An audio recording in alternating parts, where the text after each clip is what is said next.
What's your plan? It's my plan, and I decide what goes down.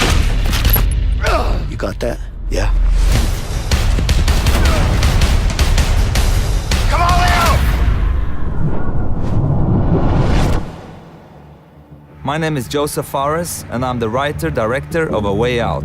A Way Out is a story-driven co-op game. It is designed, played, and experienced only in split-screen co-op, which means you have to play the game with a friend, either online or on your couch.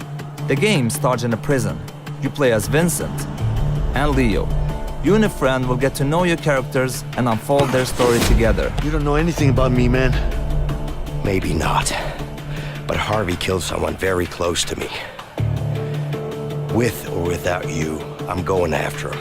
Let me show you some of the scenarios in the game. On the right side, you see Leo was already in prison. On the left, you see Vincent, who just arrived. Now if you look to the right again, you can see that Leo can be controlled while Vincent is in a cutscene. Here is another one. Vincent and Leo are now in the laundry room. Your goal is to smuggle sheets using a laundry cart.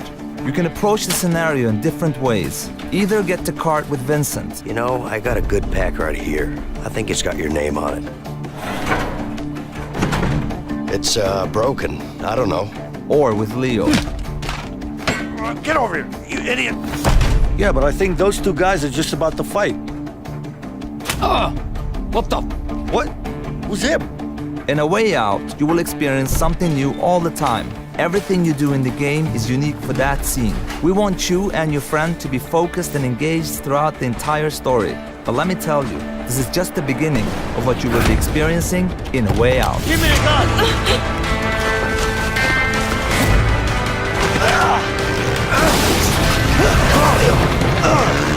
Get him! Run, run, run! Relax, man, I got this.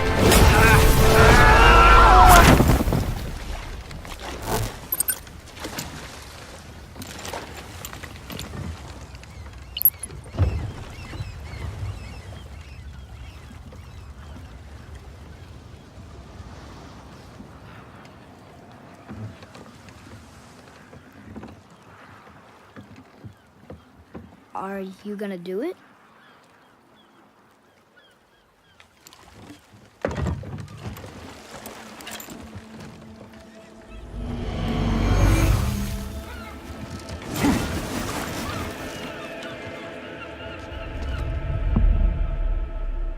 You said I was cursed.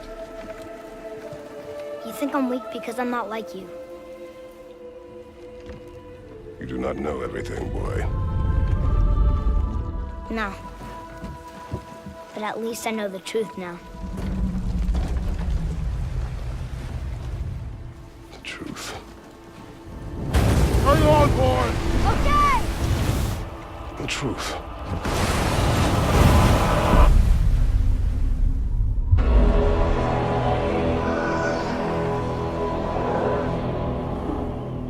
Long way from home, aren't you?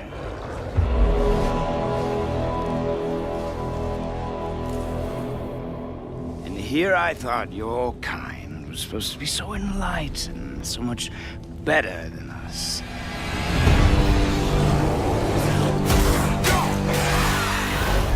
The gods of these realms don't take kindly to outsiders, trust me. When they find you, and they will, they'll make things difficult. Wait here. I will handle this.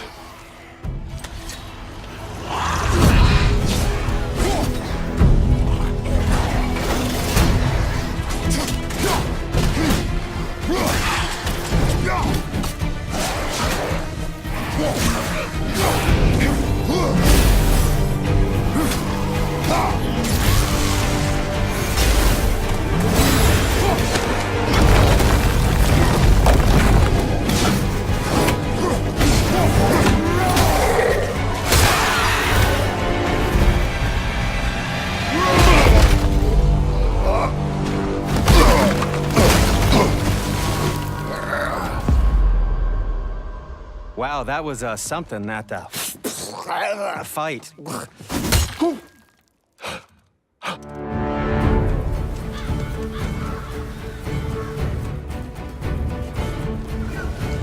On our journey, we will be attacked by all manner of creature. To be effective in combat, a warrior must not feel for his enemy. Close your heart to their desperation. Close your heart to their suffering.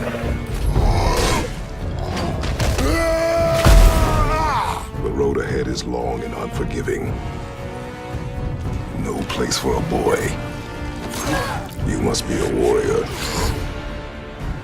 But not everyone is bad. Mother always said to be open to those who can help. Who you were before doesn't matter. This boy is not your past, he is your son. And he needs his father.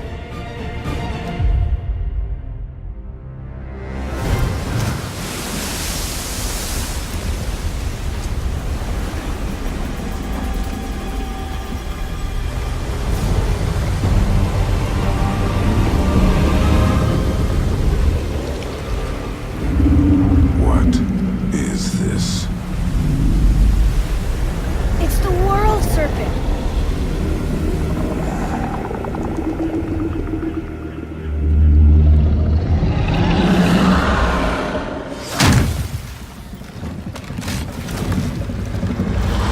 Stay calm, boy! I am! What is it saying? He wants to help us!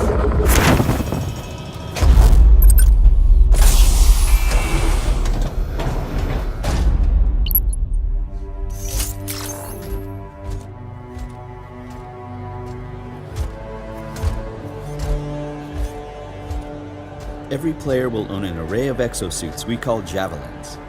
These suits give players superhuman capabilities and are heavily customizable so they look and play how you want. Bam! Looking good. Nice, you've got a mortar equipped. Yeah, I got it on the weekend. You lead the way, I'll follow.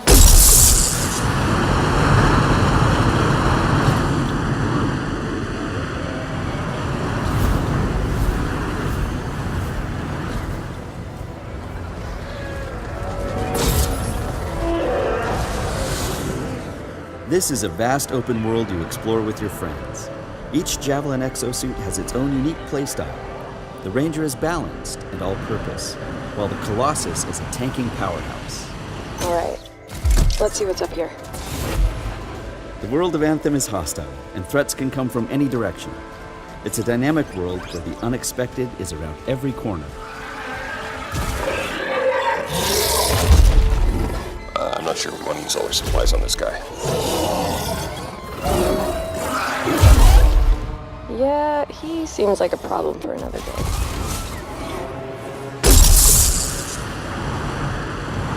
We're getting some fire from up ahead. I'll go low, you flank.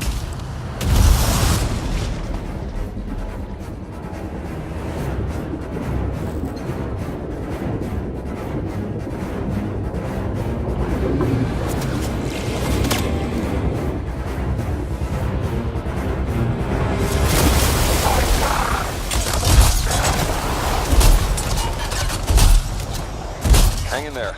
Almost there.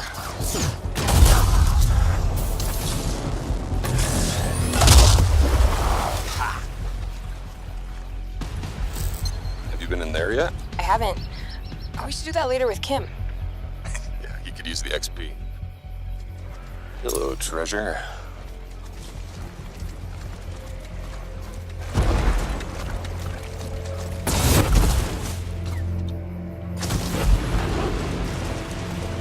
I think we got some action up ahead. Anyone, we're under attack. Anyone in the area, we're under attack. I think that's part of Praxis' mission.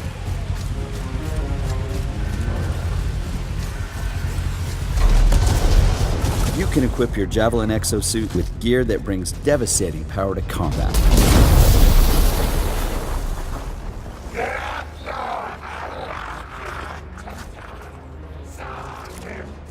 Oh, there are a lot of scars down there. Oh, the scars have a heavy. Time to use that mortar.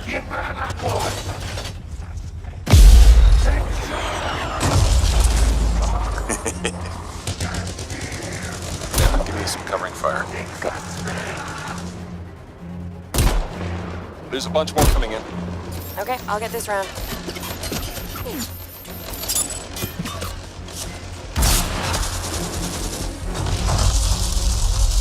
Thanks. Oh, come on. Be something good. Oh, yes! Jar's Wrath. Oh, nice. Large-scale world events like Shaper Storms are dynamic and pull you off the beaten path with the promise of new stories to discover. Oh, Shaper Storm incoming. Okay, actually, let's get some more people. Hold on a sec. Hey guys, what's up? Hey, what's happening? Right behind you.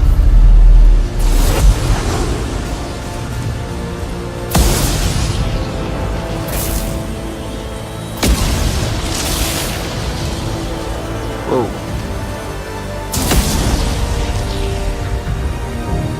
This storm is getting crazy.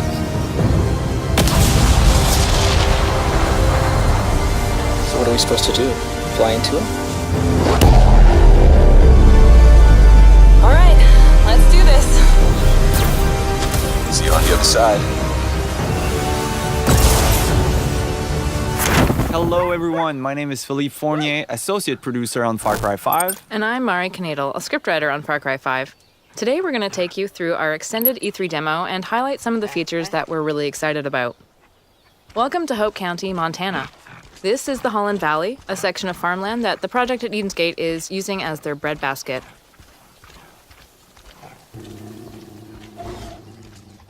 With us in this demo, we have our loyal dog Boomer as your Fang for hire. For now, I just can't resist. The setup is too perfect. I'm going to use this tractor against the cult. The cult is stealing supplies and kidnapping people, using them to prepare for a doomsday that's really just around the corner. We're going to put you in the shoes of a rookie deputy and drop you into the heat of the conflict. In Far Cry 5, we want to give you tools that feel like they belong in Montana in your fight against the doomsday cult.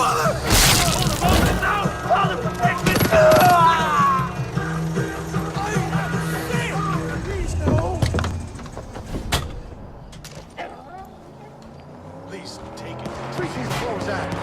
I'm bugging out, man.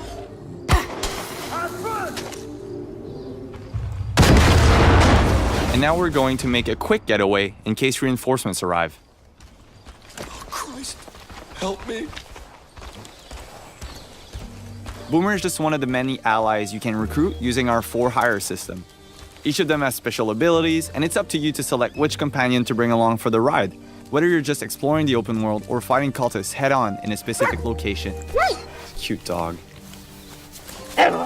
My dad would love to know, what type of breed is Boomer? No, seriously. His breed is mutt, but he is mostly blue heeler by the looks of him. Montana is a great place to fish, and it was important for us to create a system where we allowed players to live that experience. In the rivers and lakes of Hope County, you will find many different types of fish. It's a really good way for players to gain experience and also just get away from the conflict.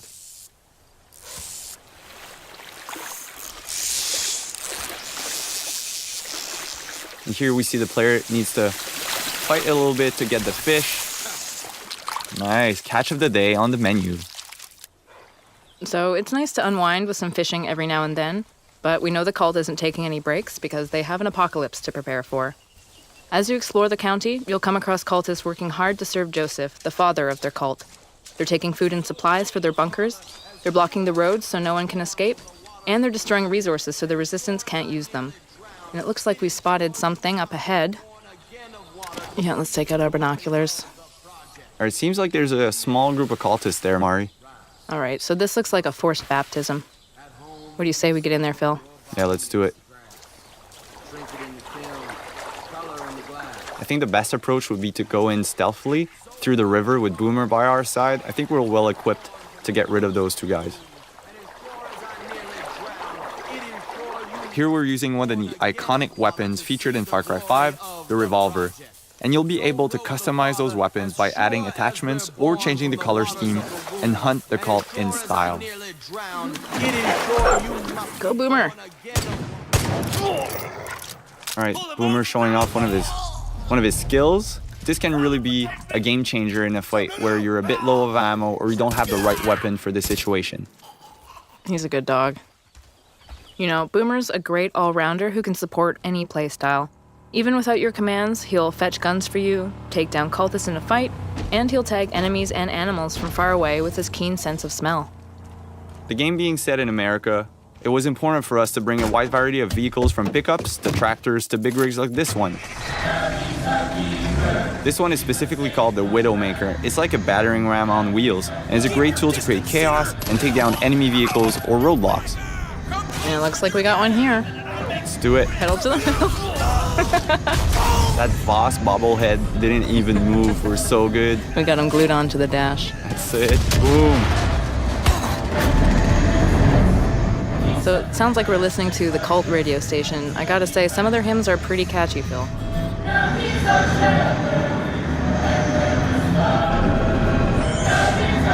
Now we're pulling up to Ryan Sons Aviation. This is the home of Nick Rye. He's a crop duster and a family man. He's doing what he can to keep his family safe and keep the cult from getting his plane, but it looks like they've beaten us here, so let's jump right in. There's no time to waste. And let Boomer kind of create distractions for us to get behind cover and help Nick fight the cultists. In Far Cry 5, you'll need to improvise and choose from a vast arsenal of weapons and find elements in the environment to take down the enemy. There we go.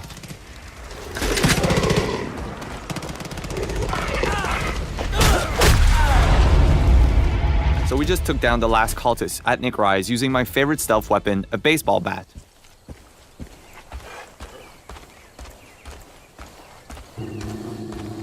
Sometimes you can hear Boomer growling when he feels a threat nearby. And Boomer is just part of Far Cry 5's living world we've built, where there's always something or someone around you whether you notice it or not. This means you'll always need to be prepared.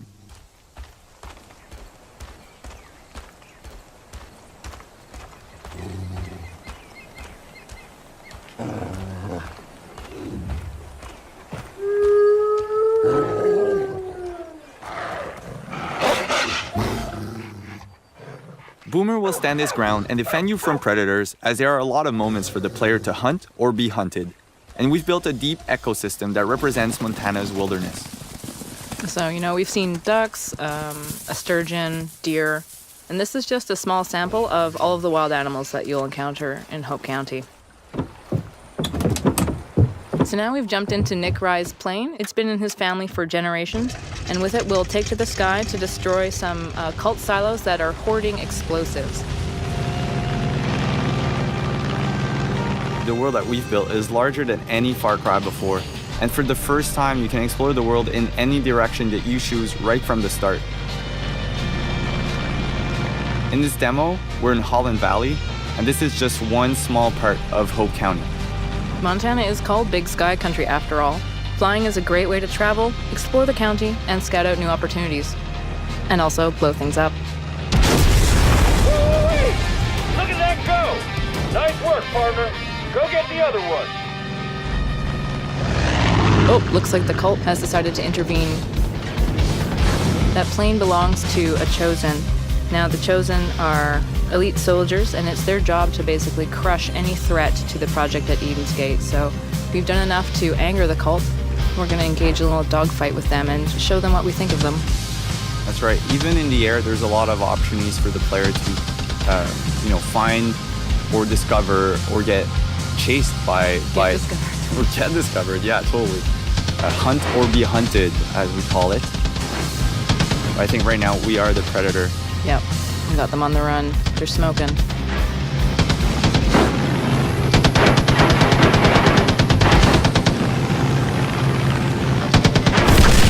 And we did it.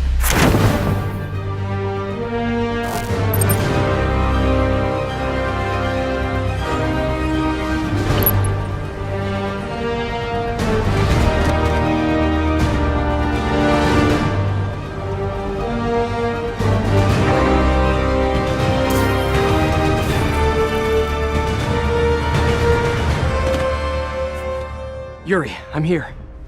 What do you see? Find the rest. Boss wants them dead. Looks like the demons are moving in on Fisk's territory. You got this? I got this.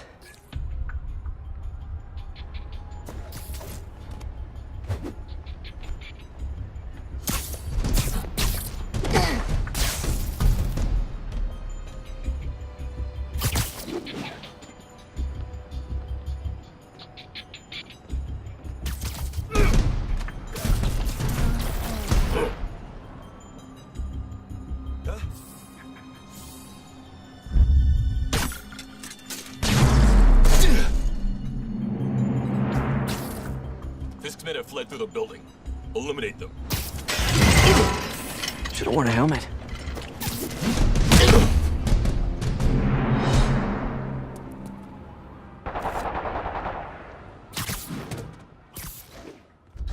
You got what you came for.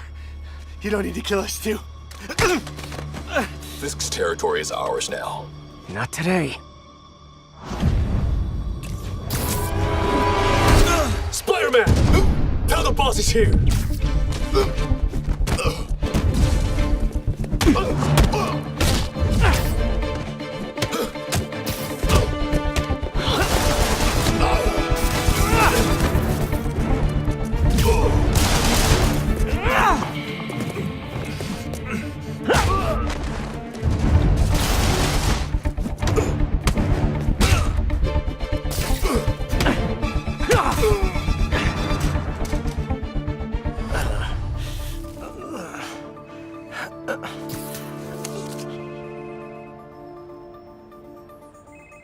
Hey, Willie. You. Nice jumpsuit. Slimming. Stay out of my business. Wait, the demons. Who's their leader? Keep my men alive and maybe I'll tell you.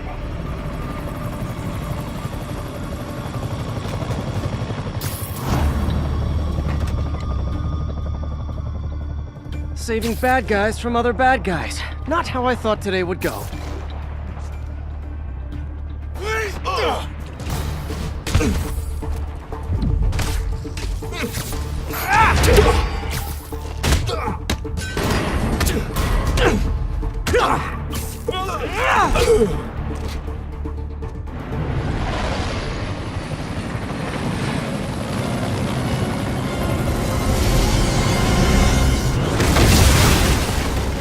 Hey, big guy.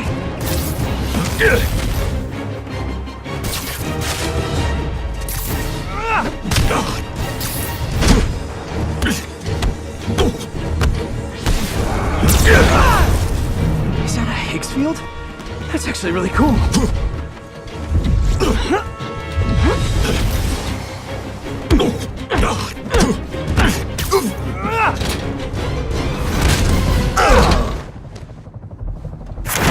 Since a little girl was taken hostage on the top floor of a building here in downtown Detroit. Details are still emerging on what exactly happened. But the hostage taker could be the family's android. Negotiator on site. Please, please, you gotta save my little girl. Wait. You're sending an android? All right, ma'am. We need to go. You can't do that. You... Why aren't you sending a real person? Captain Allen, my name is Connor. I'm the android sent by CyberLife. It's firing at everything that moves. It already shot down 2 of my men. Saving that kid is all that matters. So either you deal with this fucking android now, or I'll take care of it.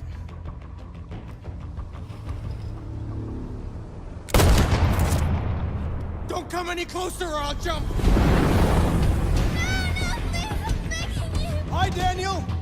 My name is Connor. There's no way out, Daniel. The only question is whether or not you take another innocent life. I'm holding all the cards. If I die, she dies. Look what you did!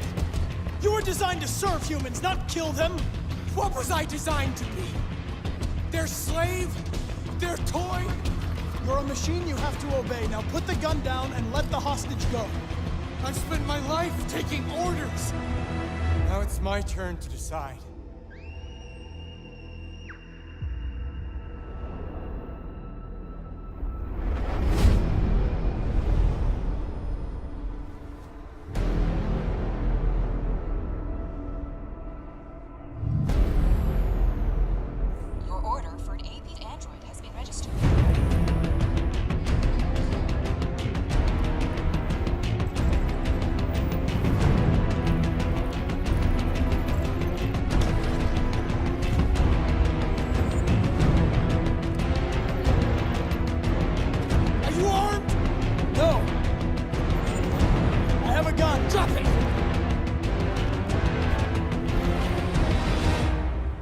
him and I kill you.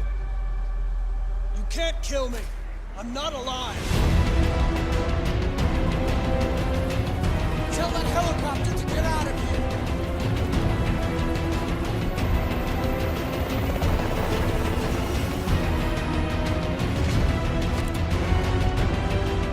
It's up to you how the story ends.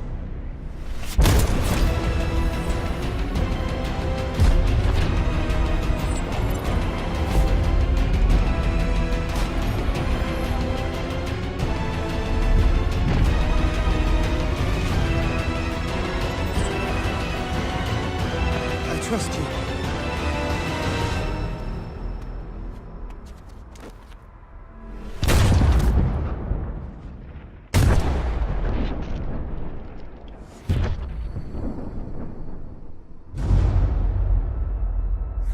You lied to me, Connor. You lied to me.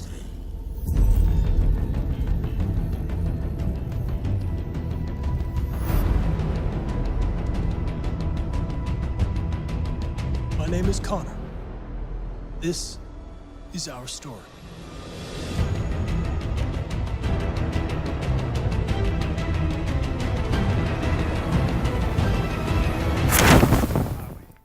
One you guys saw at the media showcase, and this one we showed behind closed doors on the floor at E3.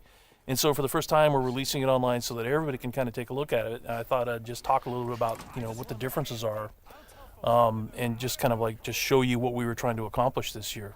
Yeah, I mean, the most obvious difference so far is the last one was nighttime during the rain, and this is daytime during the snow.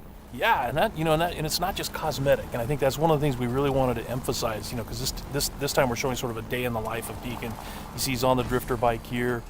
We wanted to show a little more of the bike riding and how the weather can kind of impact that. So we have this drifting mechanic, right? You see him kind of slipping and sliding around a little bit. Changes the handling of the bike. That's really interesting. Now, there were wolves there last time, John, and these wolves would pursue you down this road, and then Deacon had to turn his back, shoot a wolf, and he got clotheslined right up there, didn't he? Yeah, exactly. So this time you see that he wasn't being chased by the wolves. That's a dynamic event that you know, it's just that can happen or not. It just depends on when you're playing the game. Interesting. And this time Deacon saw the ambush and he was able to avoid it. So he kind of comes up and around and behind them. So does weather impacts whether these creatures show up or not in daytime, nighttime, all that stuff? Yeah, absolutely. So especially the freakers, they come out, they're mostly nocturnal, but they will come out as the weather gets colder. They become stronger in the cold.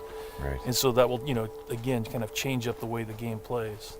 That's very, very, I kind of love that you decided to do this as a demo to show two completely different iterations on the same exact mission in the game.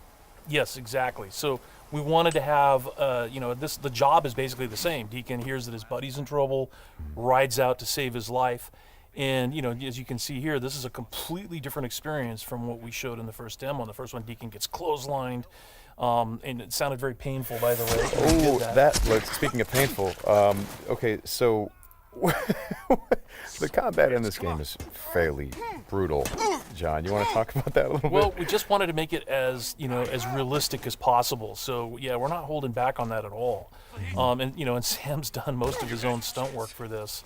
And I can tell you that when we're on the performance stage and we're capturing that stuff, we just try to keep it real, right? Right. Well, right. There was sort of a decision made at some point. What I've been on the project for what, 2 or 3 years now? Yeah, I think 3 years. And so early on, I think there was a more, what were we? It was more Kurt Russell and sort of a two-fisted thing, and then it turned into, hey, let's take this quite seriously. And what that required is a lot more. Taking this combat stuff and showing the horror of the violence that happens and it were this type of circumstance to take place. I mean, realism, weirdly enough, is the thing we keep going back to when it comes to not just the stunts, but also the performance style. I think, you know, it was very important that it doesn't seem like a bunch of actors, you know, saying lines. It was all very incidental. And we wanted the world to sort of reflect that as well. So you saw there that, Deacon broke into that emergency vehicle and found some supplies. So this is what we're calling our survival vision. So you saw that earlier when he was looking at Manny's bike on the ground. And it's just kind of a way of seeing tracks in the world and sort of imagining what might have happened. And here, I just wanted to point out that you're seeing in this part of the demo that there are freakers there. There weren't there before because it wasn't snowing. It was, and it was getting lighter out. It wasn't getting darker like it is. And so, it changes up the way you can play through the level. And what is this? We call this the meat wall. The meat wall. Yeah, and it's not just there, to make the guys who put them up to seem evil. They're there for a purpose because, again, freakers are living creatures. They eat. That's their primary thing. They want to eat. And so you hang these dead freakers up, and any freaker, rather than coming into their camp like you see here, they would actually stop and snack. Yeah, exactly. Yeah. And then the same thing with this freaker that they've hung upside down. There's a bear trap underneath it, and they use that because a freaker will come, be attracted to the meat, and then hit that trap. Interesting. Another thing you just saw, by the way, is that tin can. The tin can trap that you that's an alarm that the Marauders will put up, and this is again some of the things that Marauder camps just do. And you find these Marauder camps throughout the world. You'll find traps like that, and then if you're careful and you're paying attention, you can avoid them. Because in the first demo, Deacon didn't avoid it, and he set off that alarm. Right. Now this is the same tactic that he used last time. Throws the rock to get someone to lure him over and have him step in the bear trap. But this one plays out a little bit differently than last time. One of the things that struck me, and we've talked about this obviously as we've shot, but there's an effort of the other Marauders to get this guy to shut up, and he won't. Yeah, and so in the first demo, Deacon's heading on down the trail, and you can hear that happening behind him. Right. And this time we're showing what happened. So, he's watching everybody react to this poor guy trapped in the in that bear trap, and she just is like, shut up, shut up, shut up, and then just loses it and shoots the guy. Right. You're Dr. Jonathan Reed, and you're searching for somebody who threatens to dismantle that harmony in Dontnod's narrative-driven action RPG, Vampire. Exploring London, talking to her citizens will reveal hints about the location of your objectives, but you'll have to earn them by playing with the delicate social microcosms that tie the survivors of the Spanish flu and vampire societies together. Of course I do. You're that man who seemed so lost when he entered my bar a few nights ago. Thank you for your hospitality. I'm Jonathan Reed, by the way. I'm still Tom Watts. Welcome back, Doctor. Tom, I need to find Sean Hampton as quickly as possible. I've been told you could help me. I heard the sad saint was recovering at Pembroke Hospital. Did he leave or something? The important thing is I find him, quickly. Why not try his night asylum? He takes care of those who need a meal or a roof there. Where is it? It's in an old warehouse, northwest of here. Just follow the bank to the west and go north when you reach the end of the pier. So we're now en route to the docks to find Sean and understand why he's fled away from the hospital and probably killed another patient, Harriet Jones. As a vampire, you have access to skills in combat as well as outside of combat, often to help you traverse her semi-open world. The most efficient way to grow stronger is to feed from the healthy, not to fight those risking the flu and pollution in the streets to hunt vampires and skulls. If we were unable to beat this mini-boss, we would be tempted to return to the bar, and perhaps feed from Tom for a greater experience boost, returning stronger, but with London thinning in numbers. Vampire's combat system uses a mix of melee and ranged weapons supported by vampire abilities that allow you to be the vampire you want to be. The gameplay is based on timing, positioning, and management of different resources. The stamina bar regulates your melee moves and dodges, the blood bar controls the use of your supernatural abilities, and the health bar represents your health.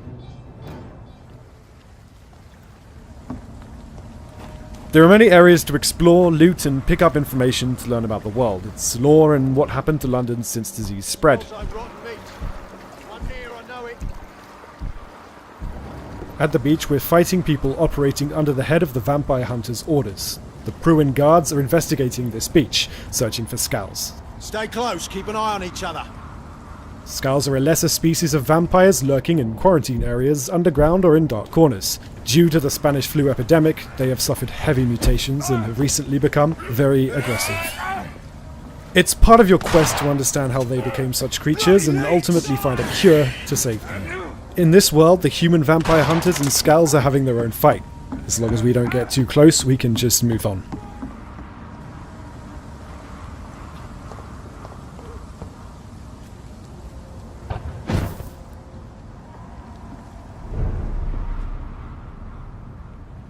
Sean is a saint who manages a night asylum to provide food and rest to the poorest.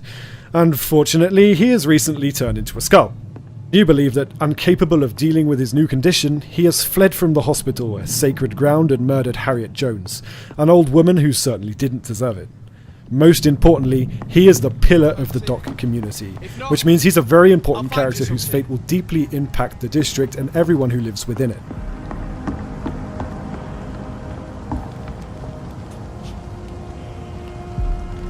Are you certain you're not lost, sir?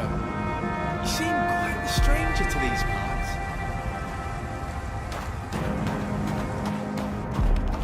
Our exploration, social manipulation, and skills in combat have led us to where Sean has been hiding. We must find out the truth about the hospital's murders, and ultimately decide his fate, and the fate of those who rely on him.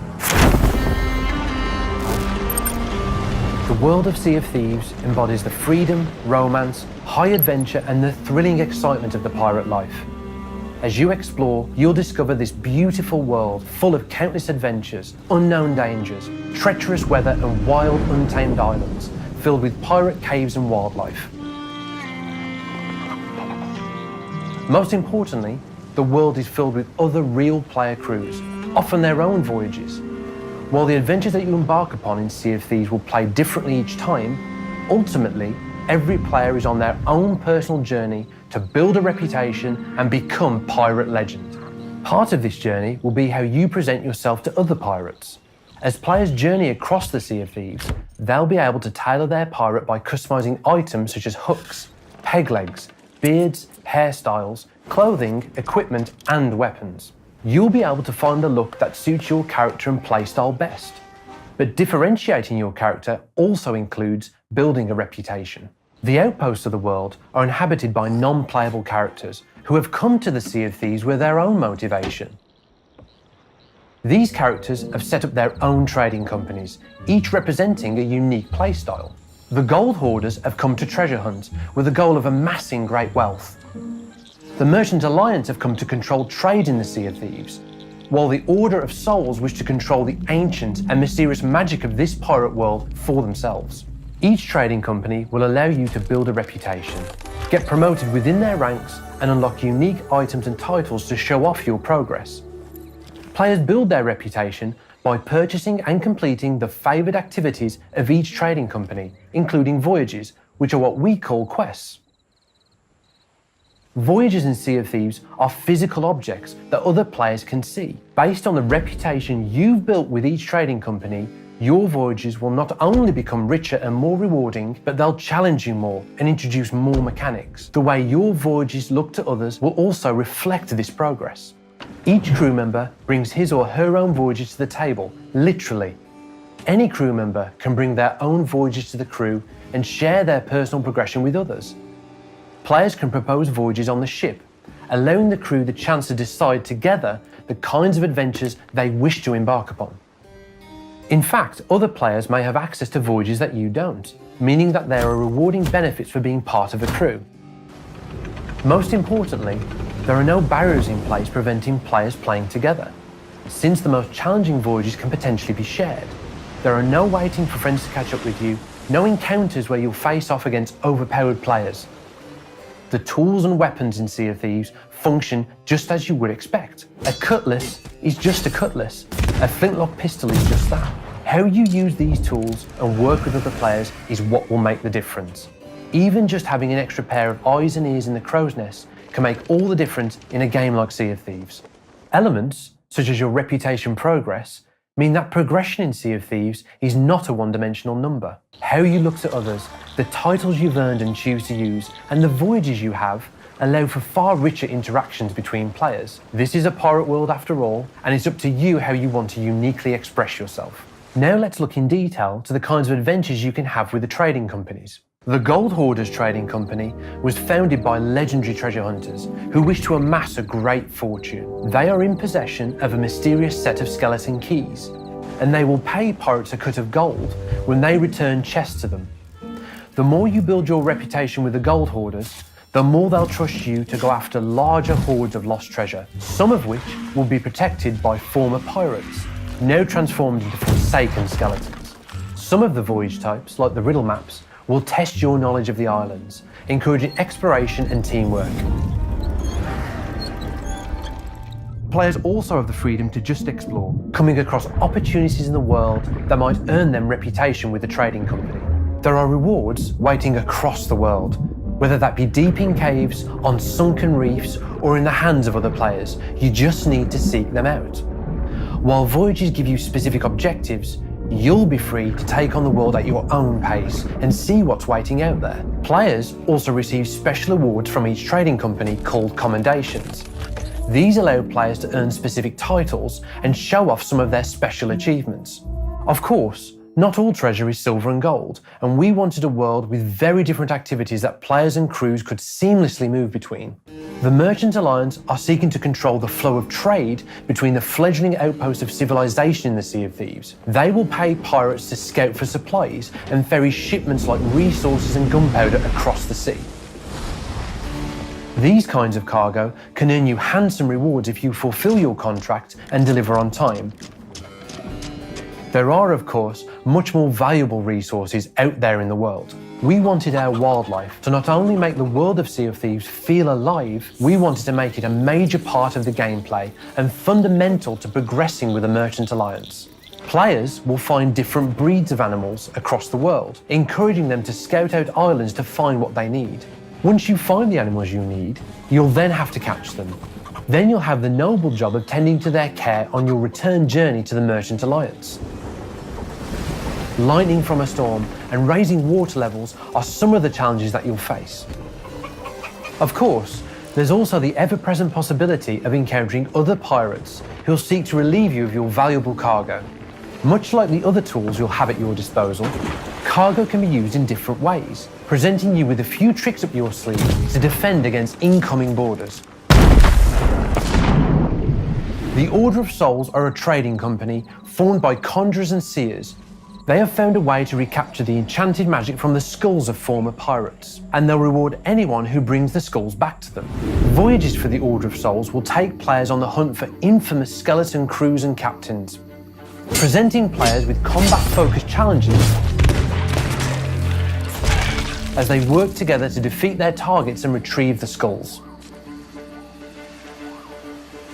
Some of these skeletons may be holed up in one of the many forts throughout the world, requiring players to perform a daring raid to make landfall and storm these fortresses in search of the skull they need. These valuable locations also present opportunities for other nearby crews. You can never be too sure who may join you and what their intentions might be. These voyages put players on the path to becoming Pirate Legend. But in many ways, these adventures are just the beginning. Pirate Legends will not only earn the respect of their fellow players in Sea of Thieves, they will play a major role in the golden age of piracy that's still to come.